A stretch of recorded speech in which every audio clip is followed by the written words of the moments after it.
Is the South China Sea still just a stretch of water, or has it turned into a boiling pot of tension? Warships are replacing pawns on a geopolitical chessboard, and the Philippines is at the center of it all. As China's aggression grows, do we feel fear, or is there a rising sense of pride? Pride that we're no longer standing alone in this fight for survival and sovereignty. Welcome to Now Leo Know, your trusted hub for sharp insights and credible storytelling. If you value facts that matter, you're in the right place. Subscribe and turn on notifications to stay ahead of global events shaping our future. Today we dive into one of the most contested waters in modern history. Every time a Filipino fisherman is chased from our waters, it sends ripples through every barangay and province. We see our people's courage in the face of threats from a military giant. These aren't just news reports. They're our neighbors, our kababayans. The Philippines must respond not with silence, but with unity and strength. Every action in the West Philippine Sea affects livelihoods and trust in our leadership. When you think about the fishermen defending their catch, ask yourself, how far will we go to protect what's ours? As uncertainty rises, the question isn't whether we should prepare, it's whether we're already too late. This isn't just a government issue, it's a national awakening. Filipinos need to understand the bigger picture and speak with one voice. In the face of rising tension, the Philippines has not remained idle. A growing military partnership with the US and Japan is redefining our defense strategy. From joint patrols to shared intelligence, this alliance symbolizes military cooperation and a commitment to peace. The message is clear. The Philippines is not alone. These aren't just military drills. They are a message to the world. The presence of US and Japanese forces in our waters signals a commitment to regional peace. Filipinos who once felt isolated now believe our voices are being heard. Japan brings technology, the US contributes power, and the Philippines adds resilience. This alliance is emotional. It stirs dignity in every Filipino who wants respect. But this isn't about starting a war. It's about preventing one. When our allies stand with us, it tells aggressors that bullying a small nation has consequences. That kind of solidarity builds not just strength,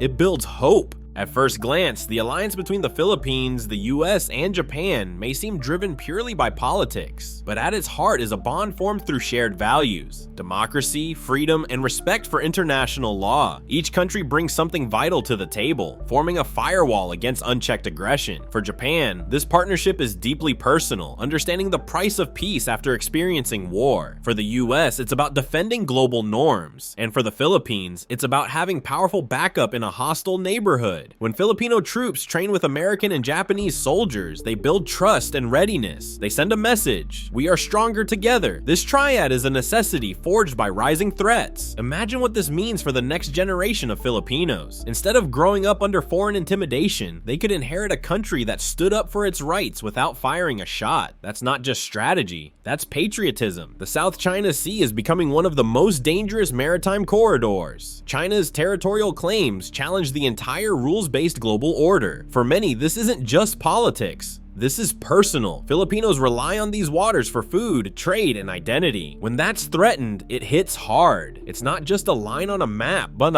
it's our livelihood, pride, and heritage. Every confrontation at sea tests our resolve and reminds us why we need to stand firm. But the stakes go beyond sovereignty. Whoever controls these waters influences the global economy and power projection. That's why our stand here is for every nation that believes in fairness and law. What's happening in the South China Sea is shaping the 21st century. If we let the bullies win here, it sets a dangerous precedent for the rest of the world.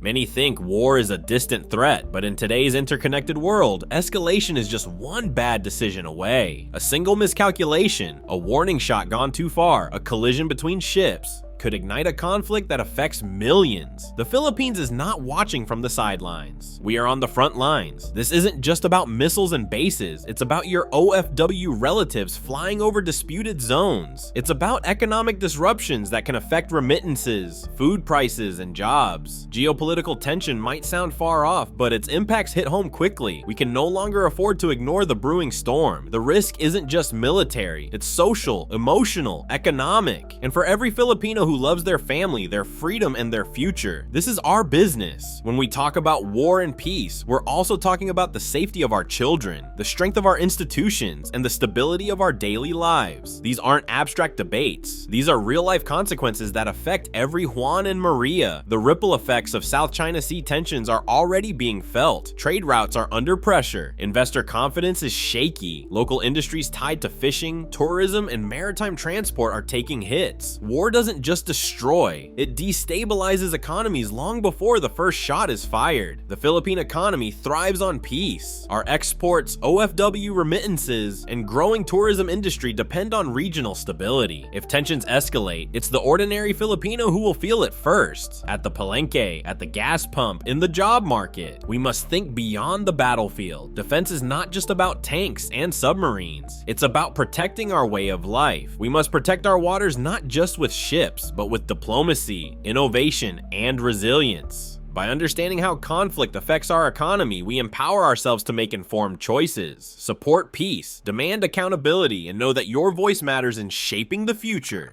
History shows that when diplomacy is done right, it prevents war and builds partnerships. But appeasement has failed countless times when aggressive powers go unchecked. The Philippines must walk a tightrope, assertive yet diplomatic, prepared yet peaceful. China's island building and Coast Guard harassment are not acts of goodwill. They're tests of how far they can go without pushback. If we let these provocations slide, we invite more of them. That's why diplomacy must be strong, not soft. We must learn from history's painful lessons, moments when silence was mistaken for weakness. We honor those who defended freedom by refusing to be bullied. The Philippines has every right to use international law like the Hague ruling as a moral compass and legal foundation. We must build coalitions that reinforce these laws and protect our interests. The first step in any national defense strategy is public awareness. If people don't understand what's happening, they won't care. If they don't care, they won't act. This story must be told in every classroom, news report, and social media feed. Filipinos need to know this isn't just an elite issue. It's a family issue, a national identity issue, a future of our children issue. The more we know, the more we unite. The more we unite, the harder it becomes for outside forces to divide us. Education is the most powerful weapon we can use in the fight for sovereignty. Let's teach our youth the truth about our seas, our rights, and our responsibilities. Awareness breeds action, and action breeds change. Every informed Filipino becomes a stronger link in the chain of national defense.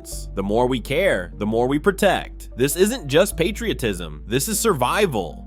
The Philippines has long lagged behind in military modernization, but that's changing. With allies and public support, we're all investing in smarter defense strategies and better trained forces. We're not just preparing for war, we're preparing for deterrence. Every new naval ship launched brings us closer to true independence. This isn't about becoming a superpower, it's about earning respect. Respect that makes aggressors think twice before crossing our waters.